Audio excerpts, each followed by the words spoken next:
What is forest and why forestry is very important to our environment and important to our mankind? Now some questions in our mind. So let's find these answers. Good morning everyone. My name is Arpita Banerjee, third sem in Botany Honors. It's great to be here. What a lovely day and honored to say this about my skill enhancement course Plant Diversity of Human Welfare. My project presentation on importance of forestry, their utilization and commercial aspects. So here is my contents about forestry's introduction, history, classifications, occurrence, forest utilization, why forests are important, forest management, and management program includes the following activities. So, say about something about forestry that first I can tell you there's something is might as well start with the obvious, the word for forest or forests. This comes from the old Latin word foris, which means outside. In later Latin, this became forestis silva, which literally means wood outside. So, a large area covered chiefly with trees and undergrowth is called forest. And forestry is the science and craft of creating, managing, using, conserving, and repairing forests, woodlands, and associated resources for human and environmental benefits. Let's history about forest. Why history? Because history helps us develop a better understanding of the world. You can build a framework on which to base your life without understanding how things work in the world. History paints us a detailed picture of how society, technology, and government worked way back when so that we can be better understand how it's work now.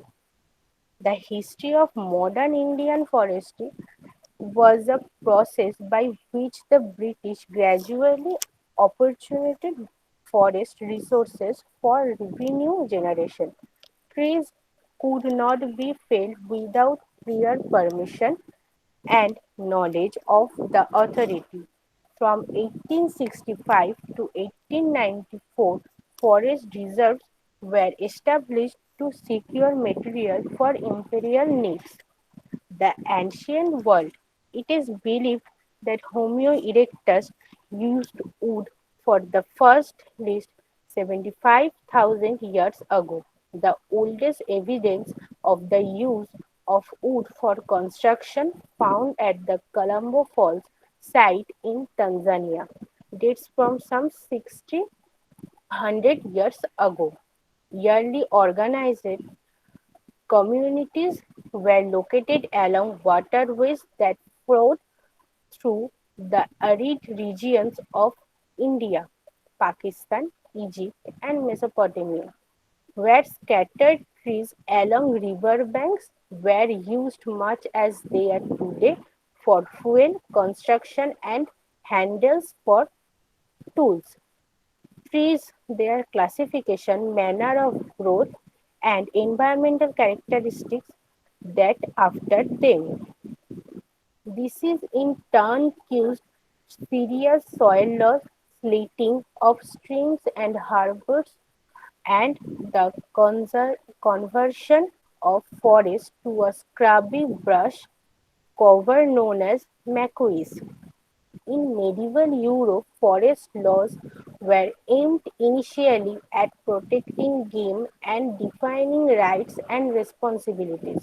Hunting rights were vested in the feudal lord who owned the property, and who had sole right to cut trees and export timber. The sustainable yield of timber for the entire property. This working plan called for accurate maps and assessments of timber volume, expected growth rates. Modern developments. Formal education in forestry began about 1825 when forestry schools were established. The National School of Forestry was established in Nancy, France in 1825. Let's classification and distribution of forest. Botanically, forest trees fall into main groups: the gymnosperms, conifers and other cone-bearing plants, and angiosperm, the flowering plants. The gymnosperm consist exclusively of trees and woody shrubs, whereas the angiosperms are diverse group of plants that include trees and shrubs as well as grasses and herbaceous plants. Gymnosperms. The gymnosperms are very ancient lineage and include the earliest trees on the evolutionary scale. The seeds of gymnosperm are borne in cones where they develop naked or exposed on the upper surface of cone cells. The wood of these trees has a simple structure. Many species are extinct and are known only as fossils. The ginkgo or Meadhair tree is the sole survivor of an entire order Gymnosperms. Among the gymnosperm, the most important and numerous forest trees are the conifers, also known as softwoods. This group includes well-known pines, spruces, firs, cedars, etc. These species are so dominant that forests of gymnosperm trees are typically called coniferous forests, except for the ginkgo larches. All gymnosperms are evergreen angiosperms. The angiosperm constitute the dominant plant life of the present geologic era. They are the products of a long line of evolutionary development that has culminated in the highly specialized organ of reproduction known as the flower, in which seed development occurs within an ovary. The group includes a large variety of broad-leaf trees, most with deciduous leaf habit, but some that are evergreen. The angiosperms are uniformly divided into monocots and dicots. Trees are represented in both groups. Monocots. The economically important forest monocots include principally the palms and bamboos. Palm trees from extensive savannas in certain tropical and subtropical zones, but are more usually seen along waterside or in plantation. Palm trees have no growth rings, being made up of spirally arranged bundles of fibers, giving a light spongy wood. Palms are valuable, however, for their various fruits, coconuts, dates, acai, and palm kernels, and leaf products, wax, raffia, thatching, etc. Another from the tropical monocotyledonous forest is the bamboo thicket, common in Asia, composed of giant woody grasses, dicot. Finally, a more highly evolved group of the forest trees or broadleaf trees, also called hardwoods. Their wood structure is complex and each short of broadleaf lumber has characteristic properties that fit it for particular uses. Occurrence and distribution. Approximately 4 billion hectares, or about one third of total land area in the world, is covered with closed forests of broad-leaved and conifer species and open forest or savannas. This table shows that because of the varying characteristics of individual tree species, the kind and distribution of the world's forest and largely determined by local conditions. Each combination of temperature, rainfall, and soil has peculiar association of trees and other vegetation that are best equipped to compete with other plants for that site. The open forest is characteristically a tropical grassland, often distributed by fire, with forests along streams and scattered individual trees or small groups. Forest utilization. Some key points is here. The linkage between environmental concerns and forest products trade, the effect of application of environmental standards in forest operation that and industries, ways of considering the environmental cost of forest operations and of compensating or environmental benefits of sound forest utilization. Programming publications and resources, annual wood harvest, prevented wood flows, products voucher is here to develop a forest utilization in India. Why 12 reason is why forests are important.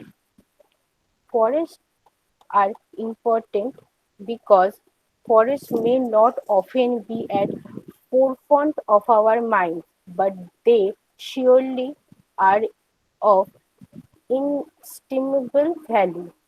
In fact, they are crucial to be able to achieve a sustainable development goals. Some key points and describe this. Forests provided jobs and incomes. The economic value of the services provided by forests worldwide is estimated at $16.2 trillion. In addition to the supply of clear water and air, these services include numerous indispensable products, including wood, construction, furniture, paper, energy, etc. Forests host 80% of all terrestrial biodiversity. All these animals, plants, fungi, and bacteria provide essential services for nature and the survival of mankind. They also hold numerous economic significance. Forests account for 75% of freshwater resources worldwide. Water is better absorbed into the soil thanks to trees and forests, which improve underwater recharge and feed springs and rivers. At high, cloud forest can extract moisture from fog and clouds. Trees are forests are natural cooling system. Under the pressure of trees and forests, the temperature is noticeably lower than in open area or the city, as trees use solar energy to evaporate moisture, which has a cooling effect. A single tree displays a cooling effect similar to the air cons of two average households. As a result, the surface temperature of forests can be up to 20 degrees cooler than that of buildings or road asphalt.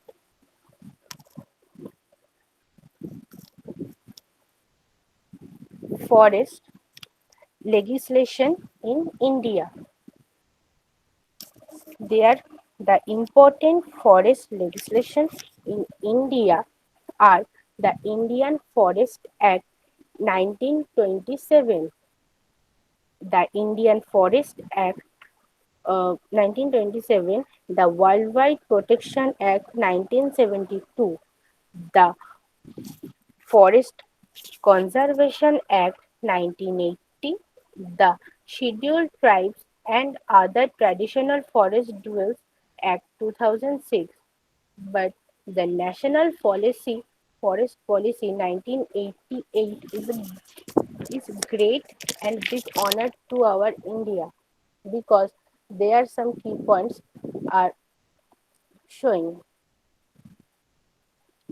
Maintenance and restoration of the ecological balance which has been adversely disturbed by a serious depletion of the forest, conservation of the natural heritage and protection of remaining flora and fauna representing the genetic diversity in the country, checking soil erosion and denudation in the central areas of rivers, lakes, reservoirs in the interest of soil and water conservation, checking the extension of sand dunes in the desert areas of Rajasthan and along coastal tracts.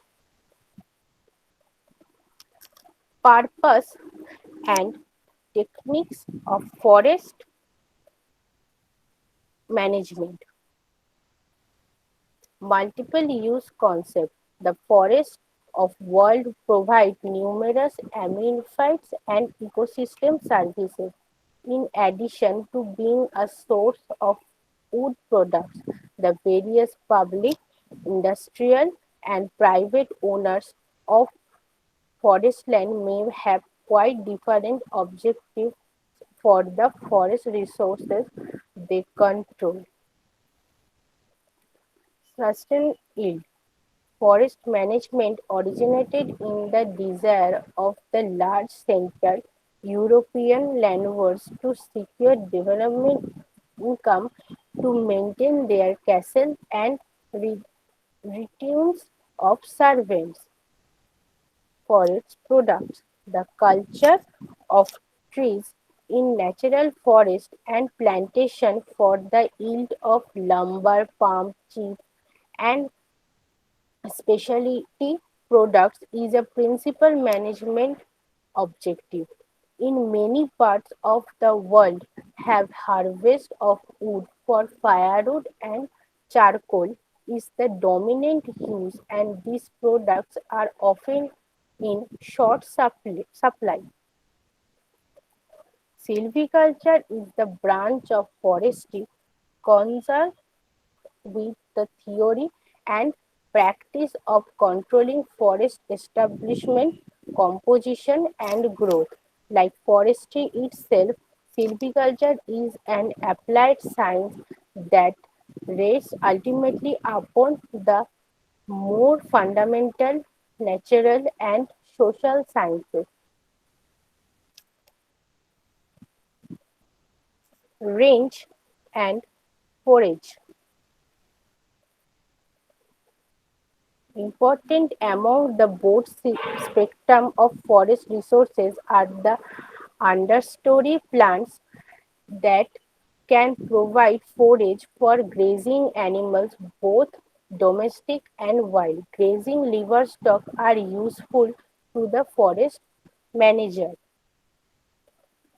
Hardwood forests are more susceptible than coniferous forests to grazing damage. The current year's growth on broadleaf trees provided palatable forage during most seasons of the year, whereas coniferous needles are much less palatable.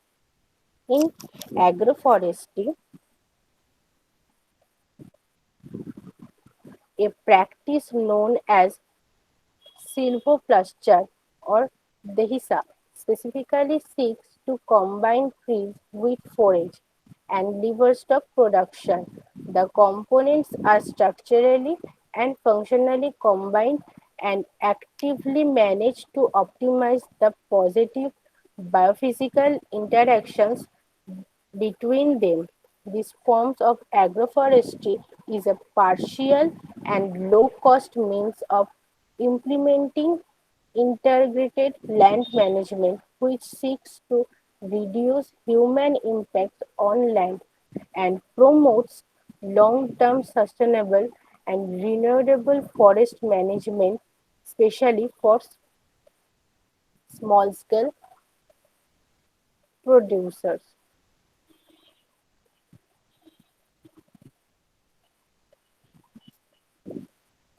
The forest disease can be controlled up to some extent by eradication of diseased host plants, spraying of suitable antibiotic, fungicides, nematodes, three, spraying of effective insecticides, sterilization, and planting of resistant varieties. There are some forest management program includes the following activities such as reforestation, forest protection from encouragement and shifting cultivation, control of forest fires, restriction and overgrazing by domestic animals, extension of forest areas, control of excessive cutting, cultivation of useful trees on wastelands in rural and urban areas, plantations and fast growing